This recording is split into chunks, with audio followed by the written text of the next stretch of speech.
Do you want me to redo it? Yeah, you could. I mean, you got the whole I got voice the whole memo. voice memo. We could just start from here. We can start from here. All right. Yeah. All right. So I can run it back real quick. you want to run it back? Okay. So the first question is. Yeah, I don't want to see just myself. Minimize that. Just leave that. Just Yeah, leave it just here. like that. Okay. So what was your involvement like in the Shmooey pop up?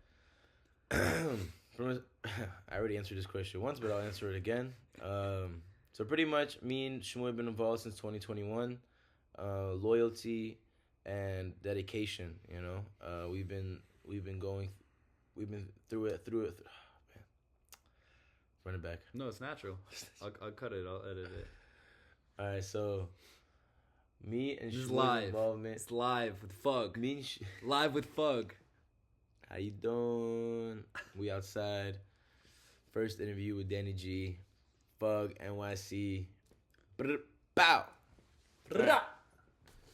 So, Involvement with question. Shmooey. What was your involvement with Shmooey like? How you doing? Me and Shmooey been tapped in, locked in since 2021. He's like my Jewish brother that I met throughout this industry. That, you know, no matter what, we stay supportive and loyal and dedicated. He's one person I met throughout this industry that also stayed consistent and is still here to this day, and the test of time. Against the test of time. What I do for the Shmooey pop up? Yeah. What did you do for the pop up specifically? All right, bet. So the question answer starts here. Starts right now. Pretty much, simple form. I got him the space for the after party. I got Nick Prosper be the first one to walk the show. I made I made the art pieces for the pop up literally the same week, if not the night before. Staying up all night the night before. All night to do that, right? Yeah, we did it like literally the same week. We had Nick Prosper pull up and like shoot him with some exclusive pieces, runway pieces. We had him shoot with the Shmooey flag, and just like make like a legendary Shmooey collage. That we had hanging up in the pop up. We had like graffiti artists signing it. It ended up being a very legendary piece. I ended up handing it off to Shmooey, so we can like use for the rest of our pop ups. We're actually going to ultimately make that one frame. We're gonna evolve it to its ultimate version, bringing like a nice chrome, chained out metal frame to it. You know what I mean? Just execute it to its highest degree. Just like we want to see ourselves be executed. And what else did I do for the pop-up? I got him the venue. I got him some micro-influencers to pull up. You know, we took a few pictures that night. I helped set up the space for him. I also was on sales. So I was able to sell him a bunch of pieces as well. And promote the product. So that's what I could think of right now. Yeah. Perfect. Yeah. Perfect. All right. So cool. So I saw you took pictures with Duve. You gave me a print, which I'm gonna post on my blog. Check it out. Findthespeakers.wordpress.com. So what's that like working with Duve? Do you work with him? Another frequently? one, man. So Duve is another Yid. So we had, you know what I mean? And Duve is also a day one from East Brunswick, New Jersey that, you know, I cherish and adore. Shouts out 732. 732 shit, East no Brunswick new shit. gang. Uh-huh. And so he helped me just like, honestly, like throughout this whole journey, to be able to go back and listen to Duve's music was a great reminder to just keep going. And like the possibilities are endless, and like there's no point of, you know, there's no reason to give up. And it's crazy how, like, you know, throughout time, I remember being in flights to different countries, or, you know, no matter how far I go away from home, just like one song by Duve can always bring me back. And just like show me, you know, what dedication is all about, where I'm from, and not forget where I'm from. Because where we're from is a very talented little niche spot. You know what I mean? Being first 10 years being born and raised in Brooklyn and then moving to Jersey. Really grateful for all the influences and inspirations that's around me, and you know what I mean. And Duve is just one of the other examples that show you that it's possible, and what it takes when you stay dedicated and true to your craft. So Cool. Duve is a day one, and Duve was one of the first people to shoot the Bulldog sweatsuit when before even the public has even seen it. We shot Duve in the sweatsuit, and it's just a full circle moment introducing Shmuel with Duve. Also, like them both being like two years that I met throughout the industry. Both being consistent in my life, both being there from the start of time, pretty much. You know what I mean? Duve actually being there from day one, photography, because East Brunswick, but Shmuel even being there for the past 4 years, still is a valuable relationship, that I cherish, and yeah, I was able to put him up in a poster, printed him in the dark room since I had him in a sweatsuit, and I put him up in the pop up as well, as part of as one of the pieces, and I also gave him out as posters. Well, with every sale of mine, I gave a little poster. So there's one lucky guy out there with a Duve poster that's just waiting to hear his music. I think that's me. Right. Yeah. I think there's two. I think I made 2 Duve posters. You have one of them. Yeah. Maybe you're the only one who has it. I don't know. Who knows? Exclusive. Are you ready? Yeah. 1v1. So, thank you. So, what are you doing in your film career right now? I hear you're printing at Anthony's house and living with him. You're printing in his basement studio. Is it still called Black Rabbit Film? So, Black Rabbit Film was a film lab Anthony sporadically opened in Kensington, Philadelphia. For those who don't know Kensington, Philadelphia, it is Zombieland of America. And when we first got to Kensington, I was just recording the streets, and this one head to toe tatted dude just kind of comes knocking on our car door and was like, "Are you guys the feds? Like, what are you guys doing here?" And like, "Nah, bro, we're just photographers." He's like, "All right, y'all cool." So I remember this being like, and then I remember asking Ant, like, "Yo, you think this guy would be down for a photo shoot?" And he's like, "I don't know, ask him." So we pulled up on him. I asked him, and he's like, "Yeah, I'll be back in 20 minutes." 20 minutes, this guy comes back high off Molly and Zans, and we do our first photo shoot in Black Rabbit Film Lab. Ended up being honestly one of the most legendary shoots I've done to this day. And it showed the most pain I ever shot in a person, and also showed the potential me and Ann have, in the sense of like, me and Ann have a long relationship, long past. I've known him, as one of the first photographers out of New Brunswick, New Jersey, and then I remember when I was living in Wall Street for a month in September of 2021, and came through injured with a torn something in his knee, like a ACL or whatever it was, barely recovered. This guy's like limping all around Wall Street just to come see me, and like I haven't seen this guy in like years, so it was like a big link up again, and I remember just like really cherishing those moments with him, and like realizing how far I've came and how much of an inspiration and how much I've done without even realizing, because Ant came along at a good time period in my life where I was just constantly shooting and moving, and like I was living on Wall Street, and I was working with these different rappers, and I guess it was like a point in my career where it was notable, and somebody that seen me from the start, seen me grow and come back around. I didn't take it lightly, and and like Ant being the genuine self that he was, I remember him even putting me onto Turnstile that day. Turnstile is a legendary band. Yeah. If you haven't checked them out, check them out. Best hardcore / like punk, like new wave punk that there is right now. Definitely the best to do it. And I remember also everything. Him putting me onto like his photography, and like kind of like just like bringing me back to the roots of like what photography, like kind of a reminder of like what photography's true nature is all about. Mm-hmm. Even though I was expressing it naturally, It was interesting to see like somebody who like truly also like The have science of it. yeah, understand the science of it. Also understand like he really like understood the history of it or something like that. Like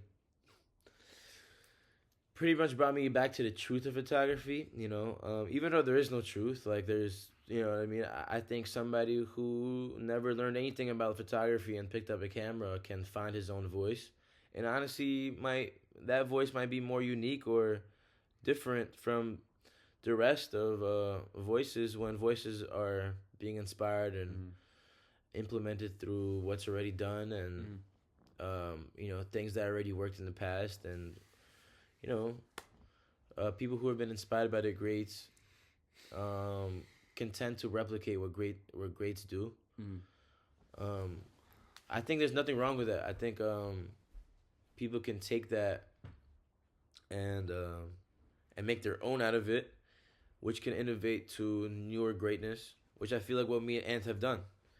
With him focusing on the truth, and me focusing on the now, and bringing in people from local artists from Philadelphia like Shamar Pierre or Jay Roddy or even Trappy Dan from the streets of Kensington, New York. I think sparked something. I think it had changed the trajectory of our careers. I think it had changed the trajectory of my art, of Ant's art, of like honestly a lot of things. Beautiful. So By the way, I want to do like a giveaway. So if you're seeing the video, comment like Fug or Fug NYC or Teak TIQUE. That's my design firm, and we'll send you a print. Think that's possible? yeah, we can send him a print. Yeah, we'll send you a print. The lucky winner will get a print. I'll send it to myself. Word up. All right, so we're gonna move on to the next question. So I definitely didn't answer like most of it. all good. Yeah. So fast forward to 2025. I've been able to develop my art to where it is right now. Obviously with also the helps of Ant. You know what I mean? Like I also went through a hard time in my life, dabbling in drugs that I shouldn't have, and when it was time to get clean, Anthony dropped off a scanner and developing chemicals, and told me to start developing my own film. Yeah. I started my which grew out of me a new form of art that I could call my own, and that we brought to each other. Now we're living together. We have the studio, the lab downstairs where we can develop our film, scan our film, print our film in a dark room, and we have a studio where we can do photo shoots in. To the point where I've been able to find a way to help other artists, not only like Anthony, but you know what I mean. This graphic designer from Prague, Czech Republic, who I've been able to house in my home in Jersey. Introduced him to a couple cats that pretty much introduced him to everybody I knew around the city, which got him to bring over the greatest rapper from Czech Republic. And next thing you know, me as soon as like I move into Anthony's crib, we're able to shoot him in our basement, film, develop, scan, print.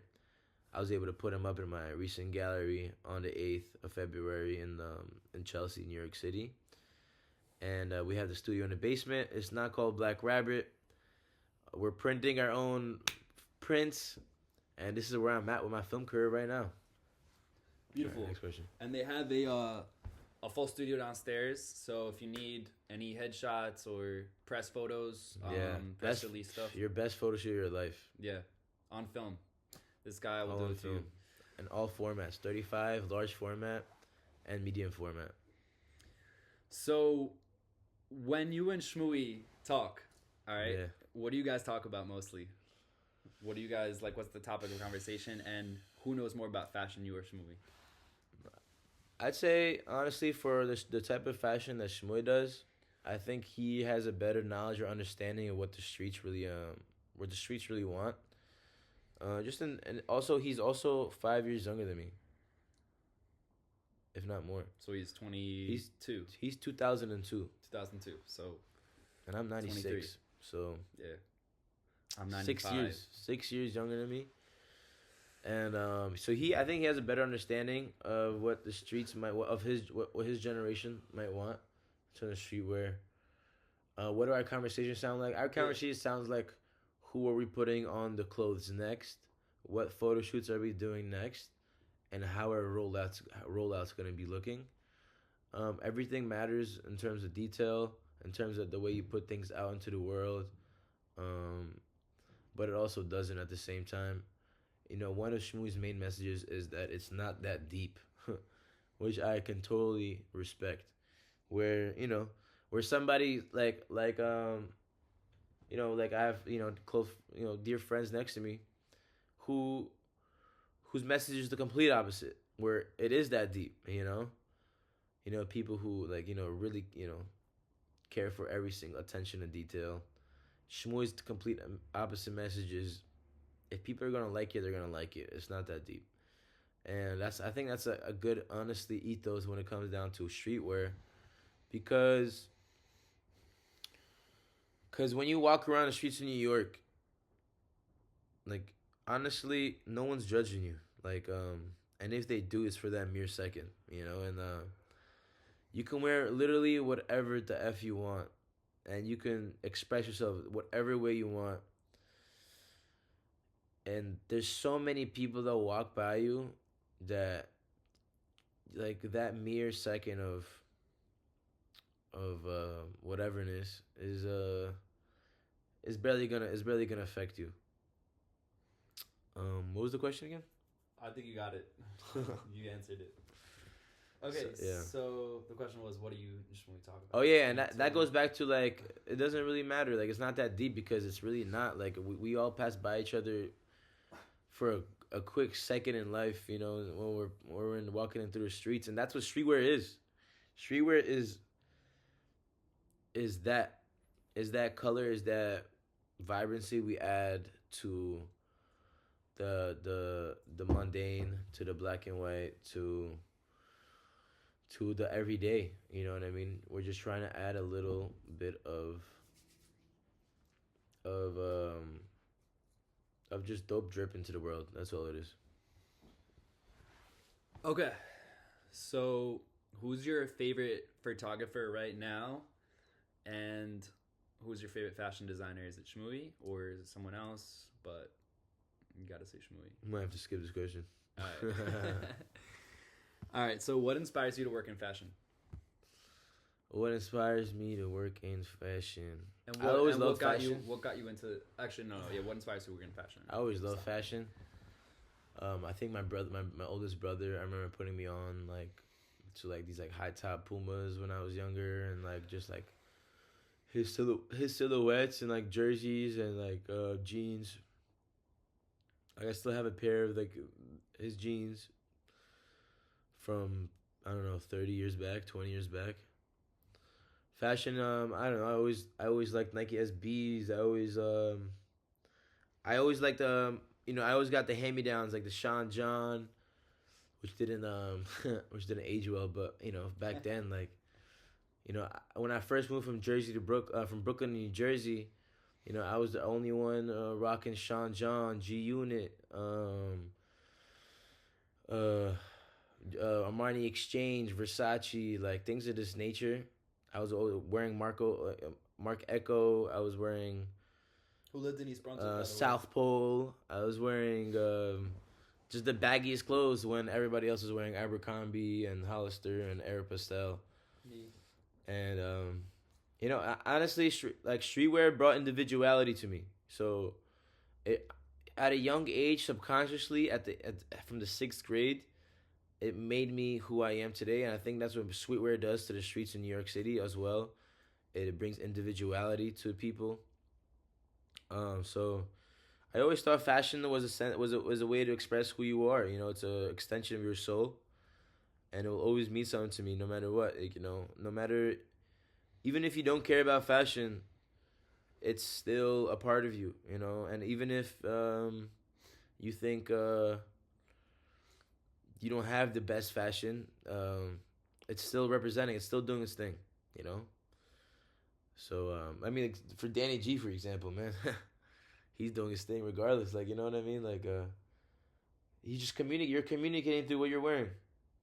You know what I mean? Jews communicate through what they're wearing by wearing the same things. and to unify for unity. Um, yeah, fashion does wonders. Fashion is a language in its own, and it's an extension of our soul. So next question. It's art. It's all art. I love art. I appreciate art. You know, I could have went a hundred ways to go about art. I could have been a photographer, designer, producer. At the end of the day, no matter what you choose, as long as you appreciate art, you can able. You're. I think you're able to unlock a certain level of self mastery and art. Mm, no matter what you did, as long as you love and cherish art and you speak the truth and you stick to your truth, and whatever you do, as long as it's an extension of your soul and your truth, I think you are adding something to this world. Yeah. So when Yeah, sense of giving, sense of mitzvot. Oh yeah. mitzvot are commandments that we're commanded to do, just FYI, as Jewish people, and we have 613 of them, and we believe that it gives us a reward in this life and the life to come. Yeah.